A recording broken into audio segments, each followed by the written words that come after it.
अस्सलाम वालेकुम जी। कनाडा से न्यूज़ है। कनाडा की हुकूमत ने मुल्क में डॉक्टरों की बढ़ती हुई कमी को पूरा करने के लिए इंटरनेशनल मेडिकल प्रोफेशनल्स के लिए मुस्तकिल रिहाइश का तेज़ रफ्तार तरीक़ेकार मुतारिफ़ करा दिया है, जिस पर अमल दरामद का आगाज़ आइंदा साल जनवरी यानी कि 2026 में होगा। वफाकी वज़ीर इमिग्रेशन लेना मेटलिश डाया बे और पार्लिमानी सेक्रेटरी बराए सेहत मेगीची ने गुज़श्ता रोज़ प्रेस कॉन्फ्रेंस में इस मंसूबे का ऐलान किया। नई टारगेटेड एक्सप्रेस एंट्री कैटेगरी के तहत वो डॉक्टर जो कनाडा में आर्जी वर्क परमिट के ज़रिए कम अज़ कम 12 माह काम कर चुके हैं, इन्हें मुस्तकिल रिहाइश के लिए तरजीही प्रोसेसिंग दी जाएगी। ये तजर्बा गुज़श्ता 3 साल के अंदर हासिल करना ज़रूरी है। इन कैटेगरीज़ में general physician, family doctor, surgical specialist, clinical और लेबॉरेटरी मेडिसन स्पेशलिस्ट शामिल हैं।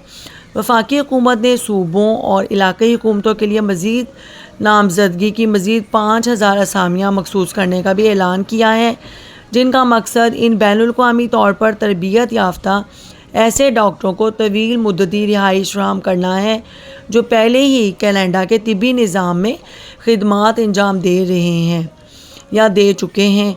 इसके अलावा सूबाई सतह पर नामज़दगी की मंजूरी के बाद महज 14 दिन में वर्क परमिट के प्रोसेस को मुकम्मल किए जाने की तजवीज़ है। इस नई पॉलिसी का मकसद ऐसे डॉक्टरों को कनाडा में तवील मुद्दत तक रोकना है जो पहले से मुल्क में काम करें, ताकि इलाज की सहूलियात में पेशावर माहिरीन की शदीद कमी को पूरा किया जा सके। जी, डॉक्टर्स जो हैं वो अगर कनाडा जाना चाहते हैं तो उनके पास ये अच्छा मौका है, वो कनाडा जा सकते हैं। अगर किसी के पास भी general physician, family doctor, surgical specialist, clinical या लेबॉरेटरी मेडिसन का कोई भी ऐसा काम वो कर रहे हैं तो वो ज़रूर कनाडा में अपना जो है अप्लाई करें। ओके जी, कैसा लगा? आप ज़रूर मेरे चैनल को सब्सक्राइब करें। बिल्कुल अच्छी और ज़बरदस्त न्यूज़ है 2026 के लिए।